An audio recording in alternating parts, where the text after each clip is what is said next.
तो ये हमारे चैप्टर का एकदम वो होता ना ग्रैंड फिनाले होता है ना, कुछ क्या होता है ग्रैंड फिनाले में, एकदम फाइनल स्टेज होती है वो, ना। तो हम एकदम ग्रैंड फिनाले पे पहुंच गए अपने इस चैप्टर के टॉपिक में, ठीक है। वो जो याद करो हम लोगों ने जो स्वयंवर कराया था, है ना, यानी कि दुल्हन ने दूल्हे को सिलेक्ट कर लिया था। अब दूल्हे ने क्या कर दिया था, यानी कि उस पोलन ने जर्मिनेशन शुरू कर दिया था, यानी कि पोलन ट्यूब पराग नलिका बनाना शुरू कर दिया था, है ना। अब सारे जो तुम्हारे चेक पोस्ट होते हैं वहाँ से चेकिंग हो करके सारी चीज़ों की, अब वो पराग नलिका कहाँ पर फाइनली दुल्हन के घर में एंट्री कर रही है ना। दुल्हन का घर कहाँ है, ये रहा। अब यहाँ पर वो क्या कर रही है, एंट्री कर रही है ना, और साथ में लेकर के आ रही है दो दूल्हे यानी कि यहाँ पर एक शादी नहीं, कितनी शादियां होंगी, दो दो शादियां होंगी, इसीलिए इसको क्या बोला जा रहा है, दोहरा निषेचन, ठीक है। तो देखते हैं क्या क्या होगा इन शादियों में। देखो यहाँ से पोलन ट्यूब आ रही है, ठीक है, ये स्टिग्मा पर पोलन लैंड करा होगा, वहां से फिर जर्मिनेशन शुरू हुआ होगा, पोलन ट्यूब बनी होगी, ये पोलन ट्यूब आ रही है। इस पोलन ट्यूब में साथ में आ रहे हैं दो नर युग्मक, यानी कि 2 मेल गैमेट्स, ठीक है। यही है दो दूल्हे जो कहाँ पर एंट्री करेंगे, अब इधर एंट्री करेंगे दुल्हन के घर में। तो देखो एक कहाँ चला गया, एक चला गया इधर, एक मेल गैमेट कहाँ पे चला गया, इधर चला गया, ठीक है। और यही थी तुम्हारी क्या, एग सेल, क्या थी, एग सेल, अंड कोशिका। यही है तुम्हारी मुख्य शादी, इसी से बनेगा तुम्हारा क्या, फर्टिलाइजेशन, पहला फर्टिलाइजेशन होगा। और इसको पहले फर्टिलाइजेशन को अपन बोलते हैं क्या, सिंगेमी, मतलब मेल गैमेट जब किससे मिलता है, फीमेल गैमेट से मिलता है, तो इस प्रोसेस को हम क्या बोलते हैं, सिंगेमी बोलते हैं। नर युग्मक जब मादा युग्मक से मिलता है तो इसको हम क्या बोलते हैं, सिंगेमी बोलते हैं, ठीक है। इससे क्या बनेगा तुम्हारा, जायगोट बनेगा, क्या बनेगा, जायगोट, यानी कि युग्मनज बनेगा। और युग्मनज और जायगोट जब डेवलप होगा तो क्या बनेगा, तुम्हारा एम्ब्रियो बनेगा। और यही एम्ब्रियो आगे चल करके तुम्हारा क्या बनेगा, नन्हा पौधा, यानी कि छोटा सा प्लांट क्या होगा, ये आगे चल करके बनेगा, ठीक है। दूसरा क्या हो रहा है यहाँ पे, दूसरे भाई साहब चले गए तुम्हारे कहाँ पर, दो न्यूक्लियाई पहले से थे ध्रुवीय, जिनको अपन क्या कह रहे थे, केंद्रक कह रहे थे, है ना। अच्छा मेरे को एक चीज बताओ, जब हमारे घर में कोई मेहमान आ रहे होते हैं तो मेहमानों के खाने पीने की व्यवस्था पहले की जाती है या आने के बाद की जाती है, पहले से ही कर लेंगे, है ना। मैं तैयारी की कह रहा हूँ, तैयारी तो पहले से ही कर लेंगे ना, घर में खाने पीने की सब कुछ तैयार करके तो रख ही लेंगे, कम से कम जैसे ही आएंगे वैसे ही छौंक देंगे, ठीक है ना। हाँ, तो यहाँ पर भी कुछ ऐसा ही होता है।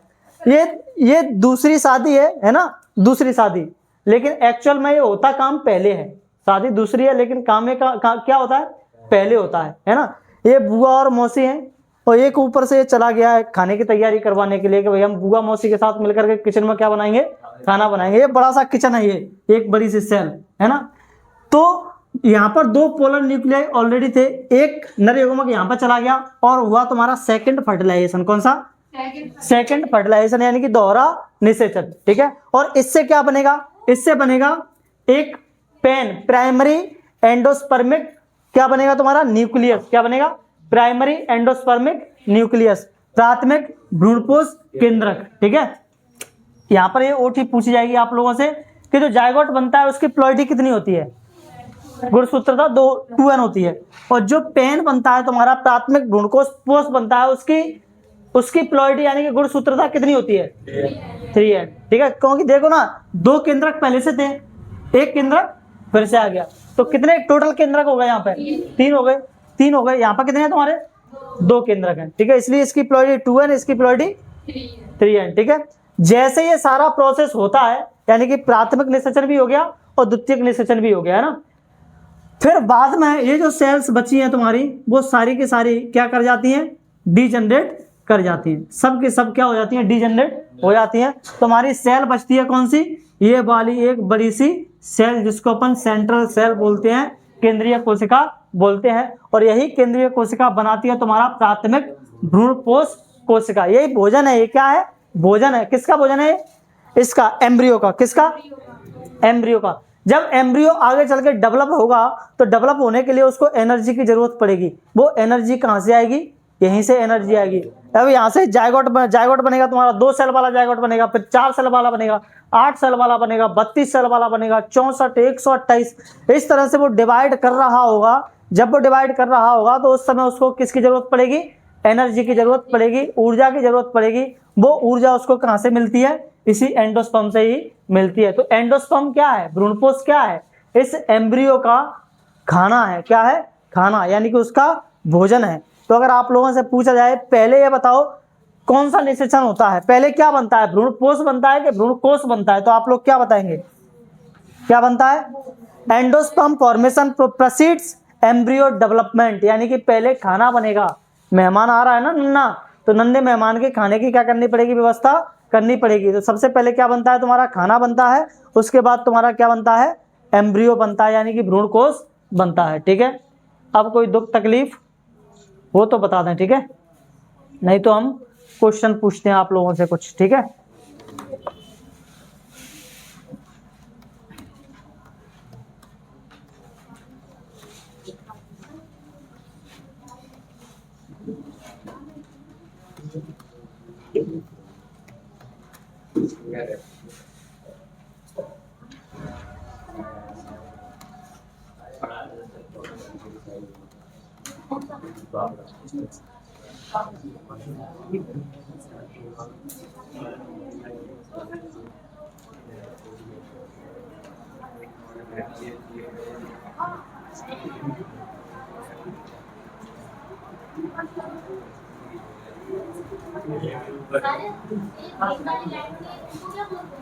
ये पोलन ट्यूब, यही तो पोलन ट्यूब,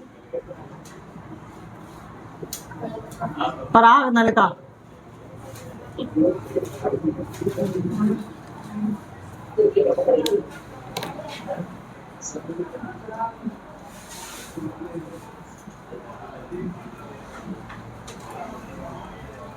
अब क्वेश्चन से बताओ मुझे, समझ में आ गया ना पूरा मसला क्या है ना। 2 न्यूक्लियस आ रहे थे, 2 न्यूक्लियस, जब पहला न्यूक्लियस किससे मिलता है, एग सेल से मिलता है, तो उसको अपन प्राइमरी फर्टिलाइजेशन बोलते थे, यानी फर्स्ट फर्टिलाइजेशन बोल देते हैं। और उससे क्या बनता है तुम्हारा जायगोट, जायगोट आगे चल के क्या बनता है तुम्हारा एम्ब्रियो, है ना। एम्ब्रियो आगे चल कर क्या बनेगा तुम्हारा स्मॉल प्लांट बनेगा, है ना। और ये क्या है, ये इनका टिफिन है ना। दो न्यूक्लियस, पोलर न्यूक्लियस, और एक ये मेल गैमेट्स जब मिलते हैं तो टिफिन की व्यवस्था कर लेते हैं उनकी पूरी, है ना, यानी कि खाने पीने की।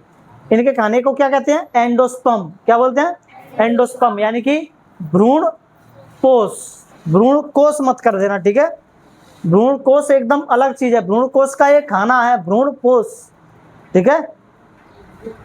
चलो बताओ, दोहरा निषेचन किस पादप समूह की एक अद्वितीय विशेषता है, यानी कि double fertilization is a unique characteristics of which group of plants.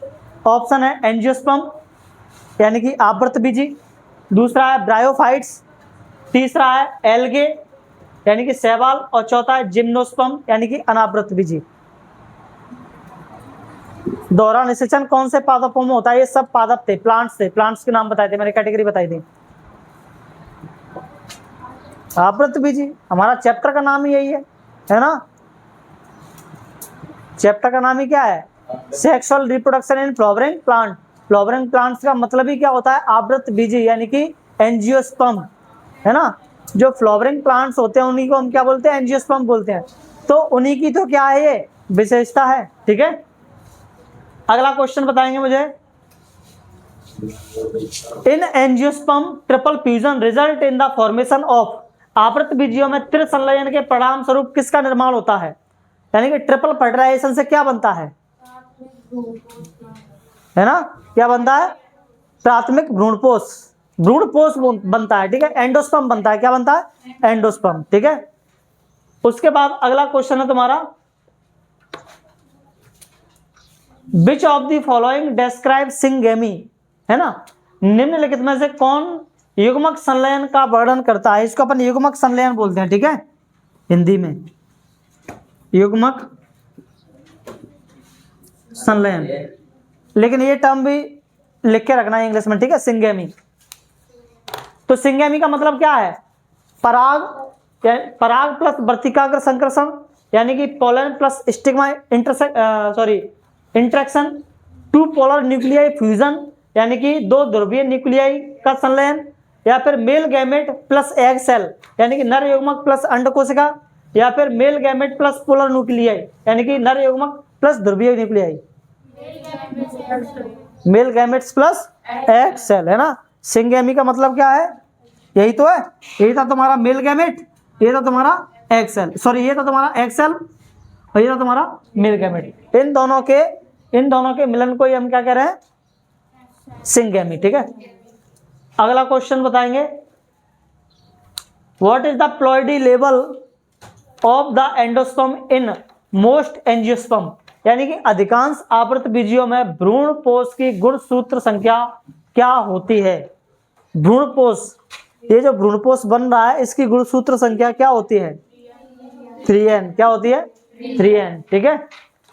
अगला क्वेश्चन, एक निषेचित भ्रूणकोश में बीजांड द्वारी माइक्रोपाइलर सिरे पर स्थित संरचनाओं को सामूहिक रूप से क्या कहा जाता है? यानी कि in a fertilized embryo sac the structures located at the micropylar end are collectively called, क्या बोलते हैं उनको?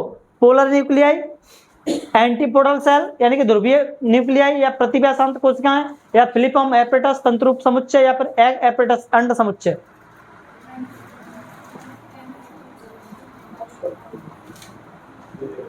सर क्वेश्चन ही नहीं समझ में आया, है ना? दोबारा बोल दो सर। हाँ, अच्छा लग रहा है ना? हाँ, एक मैं इतना खाना खा के नहीं आता हूँ, उतना सही खा के आता हूँ। एनर्जी वेस्ट मत करवाया करो। मेरे को ये बताओ, पहले इनमें माइक्रोपाइलर एंड कौन सा है और चैलेंजर एंड कौन सा है? इसमें चैलेंजर ऊपर है और माइक्रोपाइलर नीचे है। तो वो कह रहा है नीचे जो सेल हैं, इन सेल को एक साथ क्या बोलते हैं?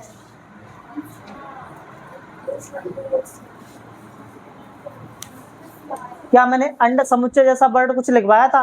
एग एपरेटस, जिसमें दोनों ये सेल आती हैं और एग आता है। Synergids plus egg is equal to egg apparatus, यानी कि अंड समुच्चय, है ना। अगला क्वेश्चन बताइए, what is the primary function of the endosperm, यानी कि भ्रूण पोष का मुख्य कार्य क्या होता है? भ्रूण पोष एंडोस्पर्म का मेन फंक्शन क्या होता है?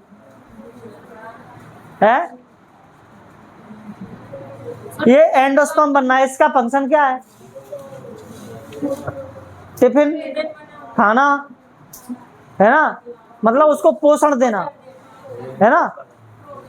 किसको? ये जो तुम्हारा जाइगोट बनेगा उसको, ठीक है। यानी कि देखो ऑप्शन क्या थे?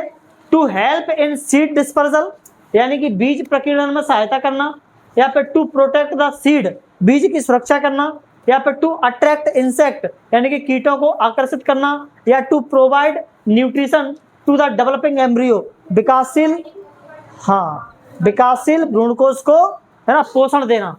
तो क्या काम था इसका? यही था, है ना, एंडोस्पर्म का।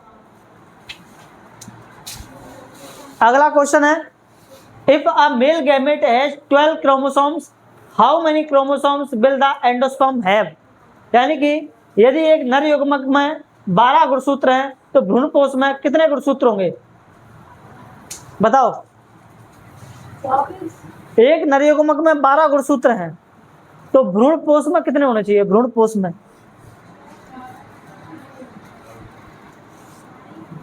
12 ही होंगे। अगर नर युग्मक के पास यहाँ पे एक गुणसूत्र था तो भ्रूणपोष के पास कितने हो गए थे? 3 हो गए थे। और अगर नर के पास 12 हैं तो भ्रूणपोष के पास कितने होंगे? 12 36, है ना। जब इसके पास 1 है, इसके पास 3 है, जब इसके पास 12 होंगे तो इसके पास कितने होंगे? 36 होंगे, है ना। अगला क्वेश्चन है, which structure guides the pollen tube into the embryo sac through the synergids, कौन सी संरचना सहायक कोशिकाओं के माध्यम से पराग नलिका को भ्रूणकोश में निर्देशित करती है? कौन करती है? प्रतिभा शांत कोशिकाएं, तंत्रूप समुच्चय, केंद्रीय कोशिका या युग्मनज, यानी कि एंटीपोडल सेल्स या फिलिपोमैप्रेटस या सेंट्रल सेल या जाइगोट। मैंने यहाँ पे कुछ बताया था, ऐसे ऐसे ऐसे ऐसे कुछ बनाया था, क्या कहते थे उसको? तो यही तो गाइड कर रही थी पोलेंटिव को, है ना? पता नहीं क्या पढ़ाई लिखाई चल रही है तुम्हारी। In double fertilization how many total nuclei are involve in the two fusion event, यानी कि दोहरे निषेचन में दो संलयन घटनाओं में कुल कितने केंद्रक शामिल होते हैं? दो संलयन घटनाओं में कुल कितने केंद्रक शामिल होते हैं? दोनों घटनाओं में कुल कितने केंद्रक शामिल होते हैं दोहरे निषेचन में? 5, 2 यहाँ पर और 3 यहाँ पर, है ना? दोनों घटनाएं हो रही है ना, फर्स्ट फर्टिलाइजेशन, सेकंड फर्टिलाइजेशन। इनमें कितने न्यूक्लियाई शामिल हैं? तो 2 यहाँ पे और 3 वहां पर, कितने हो गए? 5 हो गए, ठीक है। Double fertilization is necessary because, दोहरा निषेचन आवश्यक है क्योंकि इट प्रिवेंट्स क्रॉस पॉलिनेशन, यह पर परागण को रोकता है, या फिर it provides nutritive tissue for the embryo, यह भ्रूणकोश के लिए पोषक ऊतक प्रदान करता है, या इट प्रोड्यूस फ्लावर पेटल्स, यह फूलों की पंखुड़ियों का निर्माण करता है, या it ensures the formation of only the zygote, यह केवल युग्मनज का निर्माण सुनिश्चित करता है। पता नहीं सर, हमारा टाइम हो गया है, अब मन नहीं लग रहा है ना? अब सर छोड़ दो सर, क्यों जबरदस्ती कर रहे हो? अब इसका आंसर आपको दे के ही जाना पड़ेगा, और तू ही दे के जाएगी, ठीक है? हाँ, दोहरा निषेचन क्यों आवश्यक है? Why double fertilization is necessary because it prevents cross pollination, ये पर परागण को रोकता है, it provides nutritive tissue for the embryo, ये भ्रूण कोश के लिए खाना पीना देता है, या फिर इट प्रोड्यूस फ्लावर पेटल्स, यानी कि फ्लावर का पेटल्स बनाता है, यानी कि पंखुड़ियां बनाता है, या it ensures the formation of only the zygote, या केवल युग्मनज का निर्माण सुनिश्चित करता है। सर वो ना अभी भी समझ में नहीं आया।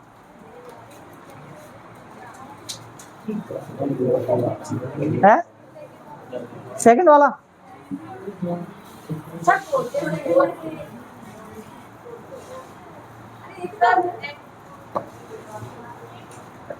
क्या हो रहा है इससे, डबल फर्टिलाइजेशन से?